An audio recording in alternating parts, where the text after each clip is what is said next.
खेल बिगाड़ने के मूड में है असदुद्दीन ओवैसी। बिहार के राज्यसभा चुनाव में एमआईएम ने कर दिया उम्मीदवार उतारने का ऐलान। बता दें कि बिहार की 5 सीटों के लिए राज्यसभा चुनाव का गणित असदुद्दीन ओवैसी की पार्टी एमआईएम ने उलझाने वाला दांव चल दिया। एमआईएम ने ऐलान कर दिया कि राज्यसभा चुनाव के लिए एमआईएम भी अपना उम्मीदवार देगी।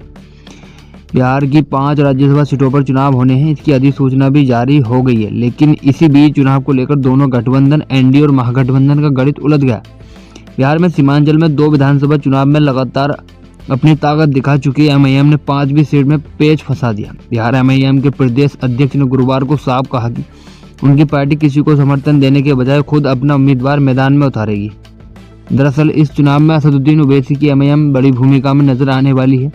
बिहार में एमआईएम के 5 विधायक हैं और पार्टी के प्रदेश अध्यक्ष अख्तरुल ईमान ने गुरुवार को मीडिया से बात करते हुए राज्यसभा पर चुनाव की बात करते हुए अख्तरुल ईमान ने कहा कि जो लोग इस फिरका परस्त सरकार के खिलाफ लड़ना चाहते हैं, जो लोग दलितों के हित की रक्षा करना चाहते हैं, उन्हें असदुद्दीन ओवैसी के बाजुओं को मजबूत करना चाहिए।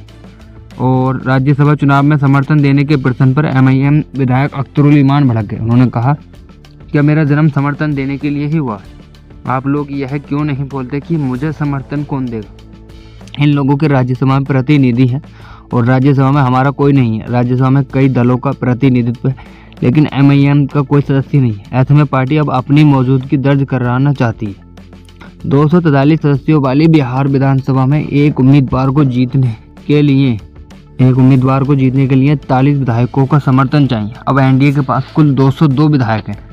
इसके आधार पर एनडीए आसानी से 4 सीटें जीत सकती है। 4 सीटें जीतने के बाद भी उसके पास कुछ वोट बचे हैं, लेकिन अगर मुकाबला होता है तो 5वीं सीट जीतने के लिए उसे अन्य विधायकों की जरूरत पड़ेगी।